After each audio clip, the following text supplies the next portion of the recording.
Hello friends, मैं हूं अजीज शेख। आप देख रहे हैं मूवी स्टॉक चैनल, जिस पर आज मैं बात करने वाला हूं एमसीयू के यूनिवर्स की सबसे डिफरेंट सीरीज मून नाइट के एपिसोड 2 के बारे में, जिसमें अच्छी बात ज्यादातर तो यही है कि ये सीरीज ऑब्वियसली आयरन मैन के बाद ओरिजिन के मामले में बहुत ही ज्यादा ग्राउंडेड है, जिसमें एमसीयू के ज्यादा रेफरेंस अभी तक तो नहीं है। तो लेट्स होप कि यही चीज इस सीरीज के साथ पूरी तरीके से बंधी रहे। बाकी एंड में अगर उन्हें कोई भी रेफरेंस देना है, जैसे कि मून नाइट को कैसे एमसीयू से कनेक्ट किया जाएगा, तब जाकर ये चीजें ठीक लगेगी। लेकिन मैं चाहूंगा कि जल्दी बिल्कुल भी नहीं, क्योंकि मून नाइट के यूनिवर्स में ही करने के लिए बहुत कुछ है। लिटरली अभी 2 ही एपिसोड में हमने देखा ही क्या है। बाकी अब इस वीडियो में इस एपिसोड का तो ब्रेकडाउन मैं करूंगा ही, उसी के साथ साथ रेफरेंस और ईस्टर एग की भी बात होगी, और हाँ, फैंस के गुस्से की भी, जिसे लेकर अब कंट्रोवर्सी मिस्टर मून नाइट के कैरेक्टर को लेकर चल रही है। क्योंकि फैंस को जितना भी दो उतना कम है। और मैं जो बात हर बार कहता हूँ फिर से कहूंगा कि एमसीयू कॉमिक बुक की फिल्मों का एज ए रेफरेंस यूज करता है, कॉपी और पेस्ट करने का काम बिल्कुल भी नहीं। लेकिन फिर भी मिस्टर नाइट के साथ जो हुआ है वो कहीं ना कहीं मून नाइट के फैंस को थोड़ा बहुत अपसेट तो करती ही है, जिन सारी की सारी स्पॉइलर डिटेल पर इस इंट्रो के बाद में बात करेंगे। जिससे पहले बनेगी मेरी छोटी सी रिक्वेस्ट, जो की है चैनल को सब्सक्राइब, वीडियो को लाइक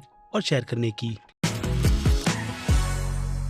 तो फ्रेंड्स, तो आपको कहानी का सिर्फ रिकेप चाहिए तो उस वीडियो का लिंक आपको ऊपर दिए गए आई बटन पर दिख रहा होगा, जिसमें आपको कहानी बिल्कुल ही सिंपल तरीके से समझाई गई है। बाकी अब इस एपिसोड की शुरुआत करने से पहले एपिसोड 1 की थोड़ी सी रिकेप की बात करें तो उस पूरी की पूरी सिचुएशन में हमने स्टीव को म्यूजियम में डरा हुआ देखा था, क्योंकि उसके पीछे एक जैकल जैसा दिखने वाला कैरेक्टर पड़ गया था, जिसके बाद उसने बाथरूम में जाकर अपनी बॉडी मार्क के कहने पर उसे सौंप दी थी ताकि वो सिचुएशन को हैंडल करे। और वहीं से इस एपिसोड की शुरुआत होती है, जिसके बाद सीधे स्टीव की नींद खुलती है ऐसा हमें दिखाया जाता है, जिससे डर कर वो अपने बेड से उठता है और कुछ ही सेकंड्स बाद उसे ये एहसास हो जाता है कि ये सब कुछ बस उसका एक सपना था, क्योंकि बेड के आसपास डली हुई वो रेत अभी रिसेंटली ही स्टीव के पैरों से खराब हुई है, जिससे उसे एहसास हो जाता है कि वो पूरी रात कहीं गया नहीं, बल्कि उसके दिमाग में ही ये सारी की सारी चीजें चल रही थी। और फिर इसकी श्योरिटी के लिए वो मिरर में भी जाकर यही चेक करता है कि जो कुछ भी हो रहा है वो सच है या फिर एक झूठ। और यहाँ पर भी उसे आंसर जब नहीं मिलता, तब वो काफी रिलैक्स होकर अपने काम पर निकल जाता है। जहाँ जाने के बाद स्टीव को यही एहसास होता है कि जिसे वो सपना समझ रहा था असल में वो रियलिटी है, क्योंकि म्यूजियम के बाथरूम में मेंटेनेंस का काम चल रहा है, जिसकी फुटेज अब तक वहाँ के सिक्योरिटी गार्ड जेबी ने नहीं देखी है। और स्टीव के कन्विंस करने के बाद वो उसे भी फुटेज दिखाने के लिए मान जाता है, जिसमें हमें भी यही पता चलता है स्टीव की तरह कि उस कैमरे में कोई भी इजिप्शियन जैकल बिल्कुल भी नजर नहीं आ रहा। यानी हो सकता है कि ये स्टीव का भ्रम हो, जिसके चलते उसने बाथरूम की ऐसी की तैसी कर दी, जिस रीजन से उसे अपनी नौकरी से हाथ धोना पड़ता है। और जाने से पहले उसके बॉस एक थियरी का पैम्पलेट भी देते हैं, क्योंकि शायद से उन्हें पता है कि स्टीव की सिचुएशन कितनी खराब है, इसलिए वो लोग उस पर कोई भी केस नहीं करेंगे, बल्कि बाथरूम का पूरा खर्चा वो लोग उससे किस्तों में लेने के लिए भी रेडी है। लेकिन फिलहाल तो वो यहाँ पर काम नहीं कर सकता, इसलिए अब उसे अपने नेम टैग को भी वापस करना होगा, और वो सारी चीजें भी जो उनके अकॉर्डिंग शायद से स्टीव ने चोरी की है, जिससे ये बात तो साबित हो जाती है कि आर्थर के फॉलोअर्स हर जगह शामिल है।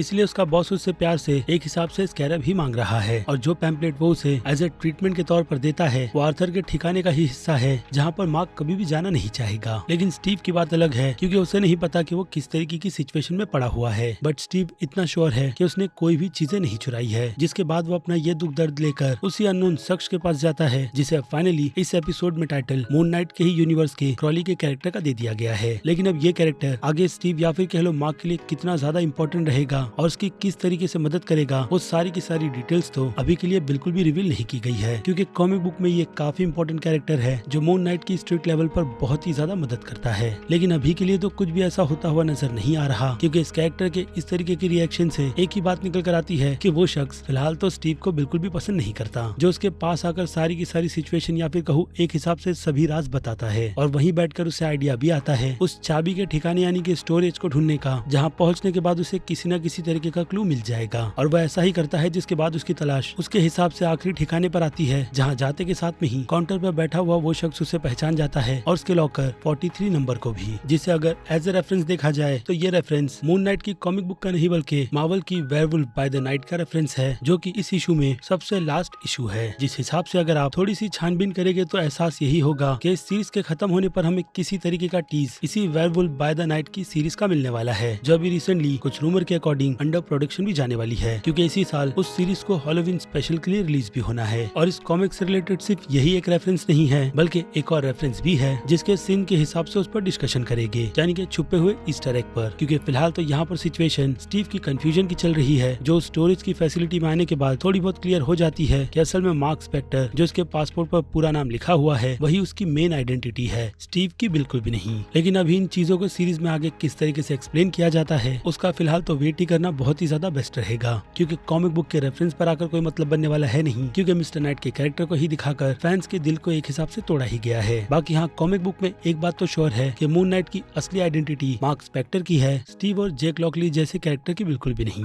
जिसका ये सीरीज भी बहुत ही अच्छी तरीके से हिंट दे रही है। और एक हिसाब से ये कंफर्मेशन भी कि आने वाले एपिसोड्स में ये सीरीज मार्क की ओरिजिन को बहुत ही अच्छी तरीके से एक्सप्लेन करेगी, और ये डिटेल भी कि कॉन्शू से उसकी मुलाकात असल में किस जर्नी में हुई थी और कैसे उसे कॉन्शू ने सेलेक्ट किया, जिसकी अगर आपको कॉमिक बुक की डिटेल जाननी है तो मून नाइट की ओरिजिन वीडियो आपको मेरे चैनल पर मिल जाएगी, जिसमें मैं एक और चीज को मेंशन कर देता हूँ कि कॉमिक बुक में मार्क के साथ जिस हाथापाई में वो ऑलमोस्ट मर चुका था, जिसके बाद कॉन्शू ने उसे जिंदा किया और अपना सर्वेंट बनाया, तो वैसी ही सिचुएशन एंड के क्रेडिट की लाइला की एक पिक भी देती है, जिसमें हम उसे किसी अननोन पर्सन के साथ देखते हैं, जो मेरे हिसाब से हो सकता है कि लाइला के फादर हो, और उनकी मौत इसी ही जर्नी में हुई होगी, जिसके बाद मार्क अभी के लिए तो दूसरी पर्सनैलिटी और मून नाइट की सिचुएशन से जूझ रहा है। तो अब इस टॉपिक से हटकर आते हैं स्टीव की सिचुएशन पर, जिसे उस स्टोरेज में जाने के बाद ये पता बहुत ही अच्छी तरीके से चल जाता है कि असल में मार्क उसकी लाइफ में कितनी बड़ी मुसीबत है, क्योंकि मार्क के पास पैसों के साथ साथ गन और वो स्कैरब भी रखा हुआ है, जिसे एक्टिव करने के बाद वो कंपास में बदल जाता है, जो असल में नॉर्थ और ईस्ट की डायरेक्शन नहीं बल्कि एमेथ की लोकेशन बताती है। लेकिन उससे पहले बात करें मार्क स्पेक्टर के इस पासपोर्ट की, तो इस पासपोर्ट में हमें मार्क स्पेक्टर के कैरेक्टर का रोल प्ले कर रहे एक्टर ऑस्कर आइजैक की रियल बर्थ डेट नजर आती है, जिसके ईयर पर नजर डाले तो वो ईयर असल में उनके बर्थ का नहीं बल्कि मून नाइट की ही एक और कॉमिक बुक का है, जिस साल मून नाइट के कैरेक्टर को वेस्ट कोस्ट के एवेंजर्स के ग्रुप में शामिल किया गया था, जिस ग्रुप को बाद में उसने अपने दिमाग खराब होने की वजह से छोड़ दिया। लेकिन यहाँ पर यह रेफरेंस हिंट तो यही देता है कि आगे चलकर मून नाइट के कैरेक्टर के साथ में भी कुछ इसी तरीके की सिचुएशन होने वाली है। बाकी उस पासपोर्ट के नीचे की डेट पर नजर डाले तो ये डेट 10 साल के टाइम गैप का है, यानी कि थैनोस के फिंगर स्नैप के बाद का, जो कंफर्म यही करती है कि मार्क यानी कि मून नाइट थैनोस के फिंगर स्नैप से सर्वाइव कर गया था, बट वो कर क्या रहा था अगेन उसका जवाब नहीं मिला है। लेकिन अब आ जाए फिर से उस स्टोरेज की सिचुएशन पर, तो वहाँ पर जो कुछ भी डिटेल स्टीव को मार्क समझाने की कोशिश करता है, कॉन्शू को सर्व से लेकर उसके सभी कामों को करने की, वो चीजें स्टीव के बिल्कुल भी समझ नहीं आती, क्योंकि जो कुछ भी मार्क स्टीव के हिसाब से कर रहा है वो सभी इनलीगल है, जिसमें उनका काम नहीं कि वो लोग कानून अपने हाथ में लेकर किसे भी पनिश करे। इसलिए अब उसने डिसाइड कर लिया है कि वो अपनी बॉडी स्टीव को टेक ओवर करने नहीं देगा, बल्कि उसके सारे के सारे इनलीगल सामानों को लेकर सीधे पुलिस के पास जाएगा। बाकी चीजें वो लोग हैंडल बहुत ही अच्छी तरीके से कर लेंगे, जिसके बाद उसे ऐसा करने से कॉन्शू रुकता है, जिससे डरते हुए वो सीधा उस स्टोरेज की फैसिलिटी से बाहर निकलता है, और एक्सीडेंटली जिस स्कूटी से वो टकराने वाला होता है वो स्कूटी असल में लाइला की होती है, जो उसके फोन को ट्रैक कर वहाँ तक पहुँच जाती है। जिसके बाद स्टीव के साथ साथ हमें भी यही पता चलता है कि लाइला असल में स्टीव की वाइफ है, जिससे वो 2 महीने से नहीं मिला है। बाकी कॉमिक बुक में लाइला जैसा कोई भी कैरेक्टर नहीं है, बल्कि मार्लिन का है, जो उसके पिता के साथ मार्क को लेकर एक जर्नी पर निकल कर आती है, और दोनों के पास उतना ही नॉलेज है जितना अब तक हम इस एपिसोड के हिसाब से लाइला के कैरेक्टर में देख रहे हैं, यानी कि दोनों ही कैरेक्टर सेम है। बाकी पिता की जर्नी के बारे में मैं आपको बता चुका हूँ, जिस दौरान डेफिनेटली बहुत कुछ हुआ है। लेकिन एक बात तो तय है कि कॉन्शू की एक कन्वर्जेशन से हमें ये पता चल जाता है कि मार्क की तरह उतना ही टैलेंट लाइला में भी है, जिसके मरने के बाद कॉन्शू अगला मून नाइट लाइला को ही बनाएगा। लेकिन मार्क ऐसा बिल्कुल भी नहीं चाहता कि लाइला उसके जाने के बाद किसी भी मुसीबत में पड़े, इसलिए वो ये सारी की सारी चीजें उससे छुप कर रहा है, जिसका अब वो भी एक हिस्सा है, और इसका क्रेडिट तो स्टीव को ही जाएगा, जो अनजाने में ही सही लाइला को अपने साथ अपने घर पर लेकर आ चुका है, जहाँ आते वक्त लाइला उसके एक्सेंट को सही करने के लिए कहती है, जो डेफिनेटली मार्क की आइडेंटिटी के साथ सूट नहीं करता। और घर पर जाने के बाद मार्क स्टीव को बार बार यही कहता रहता है कि लाइला को इससे दूर रखना चाहिए उसे, और अगर वो उसे कुछ भी राज बताएगा, जो कि वो कोशिश भी करता है, बट मार्क के समझाने पर वो मान जाता है कि अगर वो इसमें लाइला को घसीटेगा तो उसकी जान को खतरा है। लेकिन उसके पहले उन दोनों के बीच अच्छी खासी कन्वर्जेशन होती है, जिसमें हमें भी यही पता चलता है कि स्टीव जो कुछ भी नॉलेज अपनी माँ के घर पर रहकर ले रहा है, वो असल में लाइला के ही हसीन पल है, और उसकी सारी अच्छी चीजें जिसे वो आइडेंटिटी बदलने के बाद भी भूला नहीं है। और इसी के साथ साथ जो यहाँ पर स्टीव की माँ का जिक्र होता है, जिसके बाद लाइला उसे यही रिप्लाई करती है बदले में कि अब उन दोनों की बातचीत हो रही है, और स्टीव का जवाब तो हाँ में ही रहता है। लेकिन हमें अब तक स्टीव कह लो या फिर मार्क की माँ को दिखाया नहीं गया है, जो अब लाइला के अकॉर्डिंग भी रियल है, और अगर IMDb की लिस्ट में जाए तो उसमें एक नाम विंडी स्पेक्टर और रीले स्पेक्टर का भी है। लेकिन दोनों ही एक्टर इतने ज्यादा यंग है, जो डेफिनेटली ऑस्कर आइजैक के कैरेक्टर के पेरेंट का रोल तो नहीं प्ले कर सकते, यानी इनके साथ भी पास में किसी न किसी तरीके की हिस्ट्री जुड़ी होगी, जिस राज से अब तक पर्दा नहीं उठा है। और हो सकता है कि उस राज में भी मार्क के माता पिता मारे गए हो, या फिर सिर्फ पिता, जिस कारण से उसकी माँ उससे बात नहीं करती।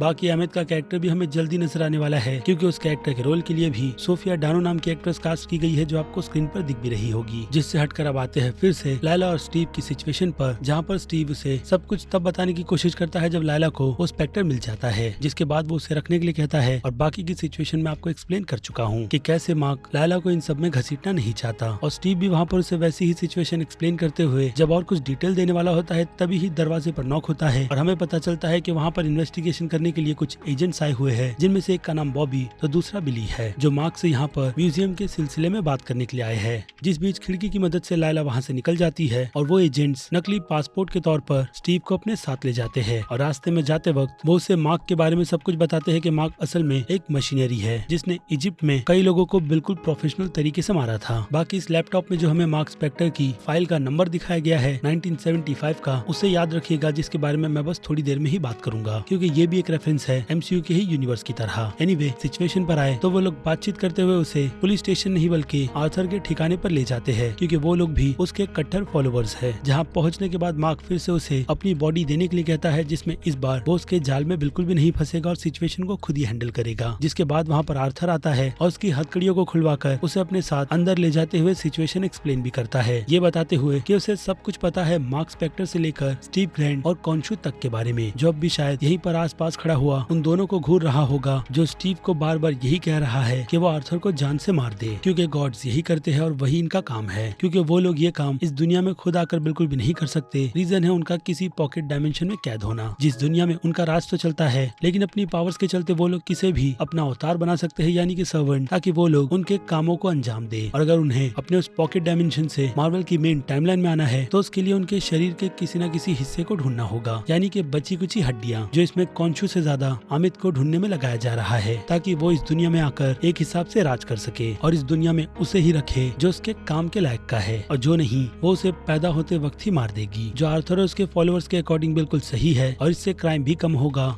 और बड़ी सिचुएशन बिल्कुल भी क्रिएट नहीं होगी। लेकिन ये बात स्टीव को बिल्कुल भी ठीक नहीं लगती कि उन लोगों को सजा देना जिन्होंने पैदा होते के साथ में ही कुछ किया ना हो, जो डेफिनेटली इनोसेंट की कैटेगरी में ही आएंगे। और कॉन्शू उसका उल्टा है, जिस बारे में आर्थर उसे समझाते हुए यही कहता है कि कॉन्शू उन्हें सजा देता है जो लोग जुर्म कर निकल चुके हैं, लेकिन अमित उन सबसे ऊपर है। इसलिए बाकी दूसरे इजिप्शियन गॉड्स ने कॉन्शू को उठाकर अपने ग्रुप से ही बाहर फेंक दिया। जिस बात को सुनकर कॉन्शू का खून खोल रहा है, अगर उसके शरीर में थोड़ी बहुत खून की बूंद बची हो तो। खैर, तो उसके अलावा हमें एक राज और पता चलता है कि आर्थर असल में कॉन्शू का अवतार हुआ करता था, यानी कि सर्वेंट, जिसे उसने अमित की राह पर चलने के लिए छोड़ दिया। यानी कहीं न कहीं कॉन्शू से ज्यादा भारी उसके दिमाग पर अमित पड़ी थी, जिसका फिलहाल तो ज्यादा बड़ा रीजन अभी तक इस एपिसोड तक बिल्कुल भी एक्सप्लेन नहीं किया गया है। बाकी एक और रेफरेंस की बात करें तो यहाँ पर मैंड्रिन भाषा से हमें falcon and the Winter soldier के यूनिवर्स से कनेक्ट किया जाता है, क्योंकि after all moon night MCU के यूनिवर्स का ही हिस्सा है। लेकिन आर्थर की बनाई गई इस कॉलोनी में शुरुआत में तो हमें सब कुछ बिल्कुल ठीक लगता है, क्योंकि जिस एरिया में उसकी ये पूरी की पूरी कॉलोनी है वो इतनी बदनाम थी कि लोग यहाँ पर आने तक से डरते थे। लेकिन आर्थर के आने के बाद अब रात में भी लोग अपने घर और दुकानों को खुला रखकर घूम सकते हैं। बाकी कॉमिक बुक में आर्थर का कैरेक्टर कैसा था उस बारे में मैं आपको इसके पहले वीडियो में बता चुका हूँ। और अब बाकी की सिचुएशन में आर्थर स्टीव को यही एक्सप्लेन करता है कि कॉन्शू झूठा है और वो उसे जो कुछ भी काम आखिरी बोलकर करवा रहा है वो कभी भी आखिरी नहीं होगा। लेकिन अहमद का रास्ता बिल्कुल सही है, जिसकी सारी की सारी डिटेल्स मैं आपको दे चुका हूँ। इसलिए सीधे मुद्दे पर आए तो आर्थर को स्कैरब चाहिए, जो फिलहाल तो उसके पास नहीं है। और मार्क यहाँ पर स्टीव से यही कहता है कि वो गलती से भी लायला का नाम ना ले, और स्टीव ऐसा ही करता है, जिसके बाद सभी उठकर उसके पास आते हैं और फिर ना चाहते हुए आर्थर को अमित के पहले गिफ्ट को यूज करते हुए स्टीव से वो लेना है जो वो दे नहीं रहा। जिसके उस एक्शन से हम देखते हैं कि आसपास के सभी लोग बहुत ज्यादा डरते भी है, जिसे वहाँ पर बचाने के लिए लायला टाइम पर पहुँच जाती है स्कैरब लेकर। लेकिन उसके पास जो प्लान है स्टीव को मून नाइट के कॉस्ट्यूम में कन्वर्ट होने का, वो कहीं न कहीं फेल होता हुआ नजर आता है, क्योंकि स्टीव को नहीं पता कि असल में वो किस चीज की बात कर रही है। जिसके बाद वो वहाँ पर कुछ लोगों को मारते हुए स्टीव को बचाती है, जहाँ से वो दोनों सीधे ऊपर के स्टोर रूम में चले जाते हैं और वहाँ से बाहर निकलने का रास्ता ढूंढते हैं, क्योंकि नीचे की तरफ आर्थर ने अपने लोगों को नहीं बल्कि एक और जैकल को भेजा है, जो इस काम को अंजाम देने के लिए बिल्कुल परफेक्ट है, जिसे वहाँ पर आते हुए लायला बिल्कुल भी देख नहीं पाती, बल्कि ये चीज सिर्फ और सिर्फ स्टीव को ही नजर आ रही है, जिसे बार बार मार्क यही कह रहा है कि वो सिचुएशन उसे संभालने दे। लेकिन ऐसा होता नहीं, क्योंकि जैकल पर उस पर हमला करने की वजह से जब वो खिड़की से बाहर गिरता है तो प्रोटेक्शन के तौर पर वो सूट तो पहनता है, लेकिन मून नाइट का नहीं बल्कि मिस्टर नाइट के कैरेक्टर का, और यहीं से फैंस का दिमाग खराब हो गया इसी बात को लेकर कि मिस्टर नाइट की पर्सनैलिटी स्टीव की नहीं बल्कि जैक लॉकली की पर्सनैलिटी की है, जिस स्ट्रीट लेवल पर रहकर वो टैक्सी ड्राइवर अपने इस काम को ब्रूस वेन की पर्सनैलिटी या फिर कहूँ मिस्टर नाइट की पर्सनैलिटी में रहकर बहुत ही अच्छी तरीके से अंजाम देता है। यानी कि स्ट्रीट लेवल पर मिस्टर नाइट एक बहुत ही अच्छा कैरेक्टर है, जो नो डाउट कॉमिक बुक पढ़कर आपको भी बहुत ही अच्छी तरीके से पता चल जाएगा कि वो कितना ज्यादा स्मार्ट और चीजों को किस तरीके से हैंडल करता है। लेकिन यहाँ पर सिचुएशन उस कैरेक्टर को स्टीव की बॉडी में डालकर पूरी तरीके से अभी के लिए तो फैंस के हिसाब से वेस्ट कर दी गई है, क्योंकि इस सूट का मतलब स्टीव को नहीं पता जो जैक लॉकली या फिर कह लो मून नाइट के कैरेक्टर को कॉमिक बुक में सारी की सारी चीजें प्रोवाइड करता है, क्योंकि after all Steve comic book में एक मल्टी बिलियनर है। बट यहाँ पर कैरेक्टर पूरी तरीके से चेंज है और हो सकता है कि आगे चलकर जैक के कैरेक्टर को भी पर्सनैलिटी सूट के हिसाब से डिफरेंट दी जाए, क्योंकि कॉमिक बुक में काउबॉय से लेकर प्रिजन तक का कॉस्ट्यूम मून नाइट का अवेलेबल है। और जैसी प्रैक्टिस यहाँ पर स्टीव इस पर्सनैलिटी में रहकर करता है काफी वियर्ड तरीके की, उससे तो ऐसा ही लग रहा है कि मिस्टर नाइट के कैरेक्टर को भी स्टीव से रिलेटेड अभी के लिए ट्रेन किया जा रहा है, जो धीरे धीरे इसमें अच्छा खासा एक्सपर्ट हो जाएगा, क्योंकि उसने अपने दिमाग से खुद के मिस्टर नाइट के कॉस्ट्यूम को चुना है। क्योंकि मार्क की पर्सनैलिटी में वो पूरी तरीके से मून नाइट के कॉस्ट्यूम में रहता है और ये कॉस्ट्यूम मार्क स्पेक्टर का है। बाकी इस पोस्टर में जिस तरीके से मिस्टर नाइट के कैरेक्टर को बैड एस दिखाया गया था, उसी से फैंस को उम्मीद इस कैरेक्टर के भी सीरीज में इसी तरीके से प्रेजेंट करने की थी। बट प्रेजेंटेशन कैसी है वो अब तक तो हमने दूसरे एपिसोड को देखकर गेस कर ली है। आई होप आगे इन चीजों को ठीक किया जाए। तो अब आ जाए मिस्टर नाइट और जैकल की उस सिचुएशन पर, तो लायला भी वहाँ पर पहुंचकर उसकी मदद करती है, क्योंकि उसे थोड़ी देर बाद बिलीव हो जाता है बियर की बोतल फेंकने से कि असल में जैकल रियल में है, जो सिर्फ और सिर्फ स्टीव को ही नजर आता है। और इस लड़ाई के दौरान जब स्टीव जैकल को पंच करता है तब उससे भी एहसास होता है कि उसके अंदर कितनी ज्यादा पावर है। बाय द वे, इस बस पर लगे हुए इस साइन को अगर आपने पहचाना नहीं है तो मैं आपको याद दिला दूं कि ये organize Falcon and the Winter Soldier में फ्लिप के बाद आए हुए लोगों को अच्छी खासी फैसिलिटी प्रोवाइड करने का दावा करती है, जिसकी पूरी डिटेल हमने falcon and the Winter soldier की सीरीज में देख रखी है। और अब बस के इस नंबर पर आए, वो भी अल्फाबेट के साथ, तो WBN का number werewolf by the night का है और कॉमिक बुक का इशू है 32, जिस इशू में मून नाइट के कैरेक्टर का सबसे पहला अपीयरेंस हुआ था। और फिर से hint werewolf by the night का देकर अगेन आने वाले फ्यूचर की पॉसिबिलिटी का हिंट दिया जा रहा है, यानी कि हैलोवीन स्पेशल की सीरीज का। बाकी इस कहानी को मैं अगेन कहूंगा मून नाइट की ओरिजिन वीडियो में कवर कर चुका हूँ। और हाँ, एक और चीज जो स्क्रीन पर मैंने आपको ईयर